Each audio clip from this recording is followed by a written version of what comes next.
it's a tough one, you know. People look at us as role models for children, which sometimes I don't agree with, because I feel like parents should be role models for their own children. That they're your children, you should raise them right. They shouldn't be looking at, you know, other people for that. But you know, we're in the spotlight. We've got to carry ourselves a certain way, I guess. So I can understand people judging and whatnot, but yeah, I think maybe they expect too much from fighters, you know. Just a little bit. There's a reason why we enjoy getting punched in the face, you know. They can't expect us to mind our P's and Q's and be absolutely perfect, you know, when we're not all we're not wired the same. We're a different breed. You should be judged by who you are as an athlete, sure, but also because you're a celebrity, people are gonna get a little glimpse into your personal life. Floyd Mayweather's a piece of garbage who beats women. We just paid him $180 million or whatever. He doesn't care that I say that about him, right? He doesn't care that anyone says that about him, because he laughs all the way to the bank. And until somebody stands up and says, no, I don't want to watch Floyd Mayweather fight. I don't want to watch a convicted or several times accused domestic violence perpetrator. I don't want to watch that guy get rich off me. Then, you know, we as the public are culpable for having that kind of interest in the fight. Where fighters are role models for people, so but you do have to hold yourself, you know, in a particular way. So I do feel, you know, that's part of the responsibility, you know, in this sport, in this organization, is to, you know, be a good role model for people. Listen, everyone messes up. No one's perfect. It is what it is, you know. And listen, I'm not perfect either. You know, I've done things that probably weren't good, you know, but you know, I made up for my mistakes. But you know, no one's noticed. But I mean, some people they have, you know, and you know, people make mistakes, you know. So we'll see what happens, you know what I mean? But you know, more than once thing.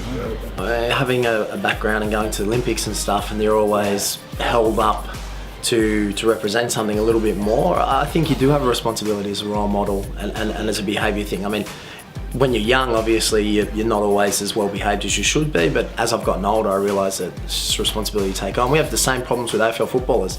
They complain about being tested for drugs outside of competition. Oh, the season's over, we should be able to do what we want. Well, no, you get paid. You need to set an example. You want to bring people to the sport, so you get paid. I mean, in judo, we didn't get paid anything, and we were still expected to behave in a certain way. So. You know, I think we should be judged as athletes, but also, you know, we have to understand we are in the public eye a lot more, and especially, you know, once you reach a certain level, you get a lot more exposure than other fighters. So I think we still have to maintain a you know, respectable, I guess, you know, persona for the kids to look up to and stuff like that. So, you know, I think it's a bit of both. Yeah, you know, we still should be a little bit of freedom, but you have to realise that you're in the public eye and you have to set a good example as well. I mean, I could stand here and say that who cares, you know, be whoever you are outside of the fighting, but in all reality, there's a lot of people that look up to you as an athlete, and you know, you have to set that example for everyone that looks up to you and that's rooting for you, because I don't think anybody was happy with the way what happened with Jon Jones, you know, like, but at the same time, you know, you got to clean up his act and just he's a champ. He was a champ of that division, and look what happened. His belt got stripped, and you know, he pays the consequences. So. I think, especially in Jon Jones's case, I mean, you've got to be. Come on, man! Come on. So you just gotta.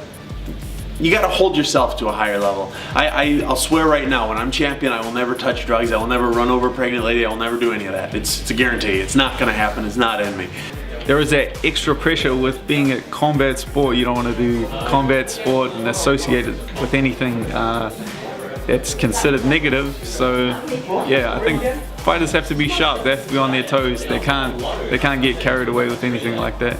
You know, I get messages constantly, daily, weekly, from people from all over the planet telling me how they look up to me and the life that I've led and things that I have to go through within my life, you know. And, you know, yeah, well, what we do, it reflects in society, you know. So I think that we should always, you know, maintain a high self-discipline and self-respect. So, you know, doing the things that some of these guys do, you know, I don't know, not in my nature. I can't see how they do it. And as far as Jon Jones, you know, I never even spoke to the guy as an athlete. He's unbelievable.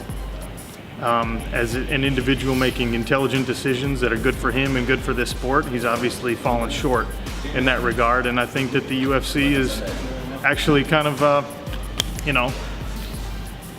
above reproach in how they dealt with it. They said, no, you're a champion, you're not representing yourself the right way. They stripped him of his title. They gave us a compelling fight to fill in that void, and his rise after rehab or whatever he has to go through will be another story for us to follow. I'm rooting for him to get himself cleaned up and figure it all out. And if he doesn't want to, that's fine. There's plenty of guys waiting in line to take over, myself included.